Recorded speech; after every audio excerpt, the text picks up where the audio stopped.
Sissy Spacek played her part perfectly, but at what cost? She avoided the whole group so she wouldn't feel alone like Carrie did. She put holy pictures and drawings from the Bible all over her trailer. She hid herself underground for hours in the graveyard scene and wouldn't use action doubles. The blood hurt her skin, the fire hurt the players, and the mental damage was huge. But she never did something wrong. At age 75, she finally says what she did to become. As the clock struck 12 o'clock on Christmas Day 1949 in Quitman, Texas, Sissy Spacek was born. It felt like something out of a fairy tale when she came into the world.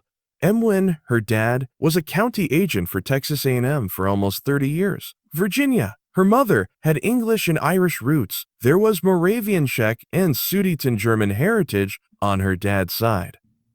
The name Spacek comes from the Czech word Spacek, which means star or cigarette in slang. Her grandpa had even been mayor of a small Texas town. There was also the famous actor Rip Torn in the family. He was her first cousin. She wasn't always known as Sissy, but always known as Sissy. Mary Elizabeth Spacek was her full name, but the name Sissy stuck with her because of her two older brothers.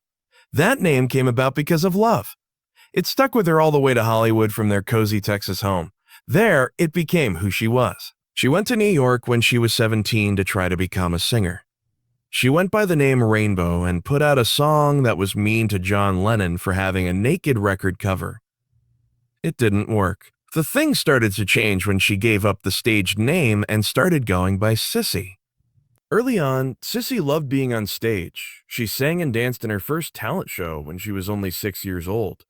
When she was a child in East Texas, it felt like magic. She went on horseback rides, climbed trees, and swam in creeks nearby. She remembered being in bed and giving thanks to God for her home and family.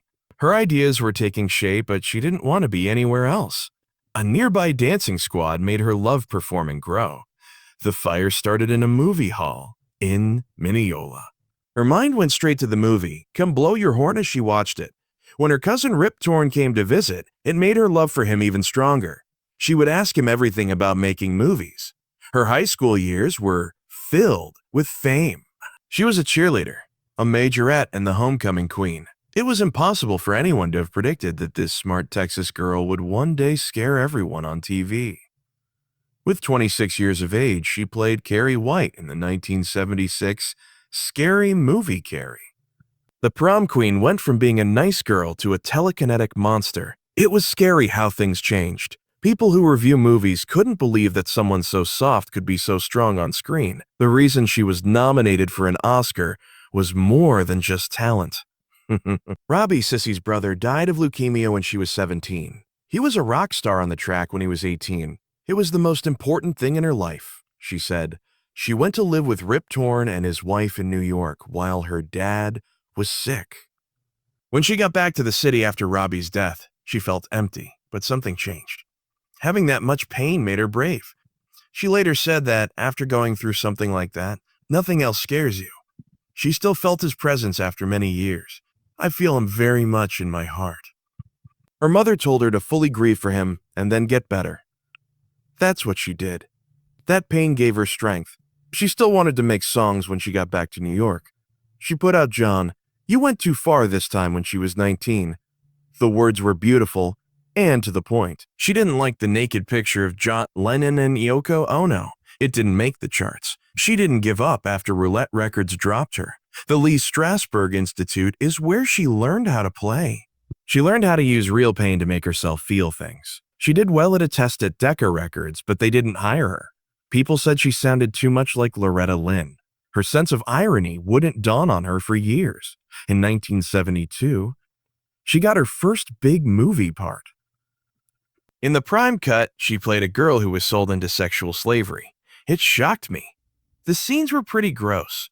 People in the crowd didn't know what to think. Sissy didn't run away, though. She wanted important parts. She was also in the New York art scene at this time. Factory of Andy Warhol, experimental film in places that pushed the limits. TV shows came along slowly. Love, American Style, and the Waltons all had guests. She was taking small steps, but she was getting better. After that came Badlands. Everything changed. She played Holly Sargis, a 15-year-old girl who runs away with Martin Sheen's killer. Based on a true story from 1958, the movie was mostly about a murder spree. SpaceX did a video that was both creepy and beautiful when they were only 23 years old. Her act was calm and distant like a dream, but it had a lot of depth. She was nominated for a BAFTA for it. The critics were shocked. The Best Film Festival in Spain gave Martin Sheen the award for Best Actor. The Badlands would later be kept alive in the National Film Registry of the United States. Taste or this. Terrence Malick, the director, had full faith in her. Her part carried a lot of the emotional weight of the movie, and she played it with a calm that came from having lived. A mix of innocence and sadness. No one thought she was a star. She meant for it to be true. Being honest would make or break her job. Sissy Spacek didn't become Carrie White through a big audition or a good break. It all began with a job in the background.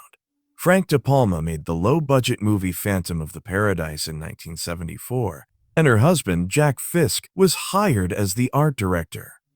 Space 11 came with Fisk to help decorate the set. It wasn't her strong suit. De Palma joked that she was terrible at decorating sets, but that visit changed everything. She felt like she was in De Palma's world. As early as 1976, De Palma was looking for actors to play Carrie in the movie based on Stephen King's book of the same name. At first, he didn't even think about Spacek, but Fisk kept telling him to. Should have shot his wife, he told him. He didn't want to, but De Palma gave in. Spacek was told to get the book and get ready. One call changed her whole life. Spacek was very serious about the interview. She did more than just show up. She changed. She read the book many times, remembering how Carrie felt and all the pain she went through. Then she messed up a business job just to be free. She made a brave choice that night before the interview. She didn't wash her face. She didn't clean her teeth. She put Vaseline all over her hair to make it look oily and neglected. She wore an old sailor dress that her mom had made for her when she was in 7th grade. She even took out the hem to make it hang funny. She wanted to look like someone that no one would want to be near. She wished she were Carrie. She thought of a pretty but poor girl from school who wore old clothes and was made fun of. That memory helped her get more. She told me later, I was feeling really bad about myself, which was great. At the same time, De Palma looked at a lot of other women. He saw more than 100 women. Betsy Slade, who was known for being quiet, was his first choice. He even told her she probably wouldn't get the part when he called SpaceX. He told her not to miss her ad shot. SpaceX almost didn't go. Something strange was going on in Hollywood at the same time. Carrie and Star Wars were both being cast at the same time by De Palma and George Lucas. The same young women tried out for both movies. Carrie Fisher almost changed her name to Carrie White. In the movie Carrie, Amy Irving played Sue Snell. She almost played Princess Leia. Melanie Griffith also showed up and tried, but no one had what Spacey did. That wasn't mean of her. People could love her because of what she did, even though they were scared of her. Fisk says the other top candidate played Carrie like a bad person you would want to stay away from. You wanted to help Spacek. Spacek read the book again the night before her screen test. She lived in it, not just studied it. She read about Carrie's pain being picked on, her strict mother, and her abilities. She didn't remember lines. Instead, she took in feelings. That's how she felt when she walked into the room the next morning. That test on the screen made De Palma change his mind. Spacek didn't stop shooting once it began. It was her choice to live as Carrie. On the first day, she told the group that she would stay away. It was okay for her to be alone, even though she loved them. She stayed away from everyone because of this. Later, PJ Souls, who played one of the mean girls, said that X-Choice made it easier for the other girls to be mean to her on tape. They were not being mean. They were there to help her. It's not just Carrie that Spacek would. She changed into her. She made a shrine out of her trailer. It was full of holy pictures and a big Bible with pictures. She looked at the pictures inside that showed people being punished, judged, and saved. That's how she said she learned how to hold her body. In scenes where Carrie felt bad about herself or broken, Spacek would move in ways that looked like they were stoned. It wasn't just playing. They were really there. She stayed in the moment even when the cameras stopped rolling. She wore a dress that was covered in fake blood in the famous prom scene. It took days to shoot. Spacek didn't want every take of the blood to look different. She asked MGM for a trailer behind the studio because of this. She slept 3 nights in the dress. She lived in the blood so that everything would look right on screen. Everyone was shocked by her promise, but she didn't care. It has a match, she said. It needs to look great. On set, people paid attention. Betty Buckley, who played the gym teacher, said that Spacek was always friendly. She said hello to people, drank her herbal tea, and kept her space, but she never made a fuss. She cared about the work and the people, but she stuck to her job. It was just going to be another prom scene. That being said, what happened on the set of Carrie in 1976 is one of the most memorable events in the history of horror movies. It took over 2 weeks to film that one bloody shot of Sissy Spacek standing there in shock while covered in red. It took 35 takes for the team to get it right. It only took 1 or 2 tries to do the blood dump, depending on whether you ask Brian De Palma or Spacek herself. But the whole process was a scientific and emotional marathon. They didn't use CGI or split screen, just old school effects. When there is chaos in the gym, the crew sets the whole set on fire. A lot of things were out of hand. William Catt, who played Tommy Ross, remembers how the assistant director got scared and yelled for everyone to run. But De Palma just yelled, "Keep rolling." Sissy Spacek didn't just act scary things. She lived them. She wore the same bloody dress for 3 days in a row. She sat and slept in it, and the sticky mess got hard on her skin. She wanted to feel what Carrie would feel, which is why she set up that trap. Embarrassed and suffocating, feeling Of course, the blood wasn't real. It was corn syrup, food coloring, and water that had been heated to about 98 degrees Fahrenheit, which is body temperature. This made it move perfectly, but it dried quickly in the hot stage lights. It stuck to her skin like glue and pulled as it got harder. In half an hour, it turned into a crust. Her arms would not move from her body. The crew followed her around with spray bottles to try to keep the blood wet so she could move. By day 3, it smelled like sugar, sweat, and heat, which is a sickening mix, but she never broke character. Even worse were the gym fire scenes. The heat made the blood on her skin turn into sugar. Painters had to cut off the extra skin on her arms so she could walk. Her hair even stiffened up.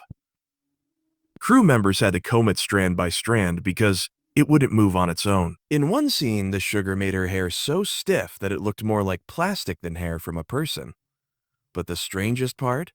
She said it felt like a warm blanket when the blood first hit her. That felt didn't last long. Her skin started to crack and hurt in just a few minutes.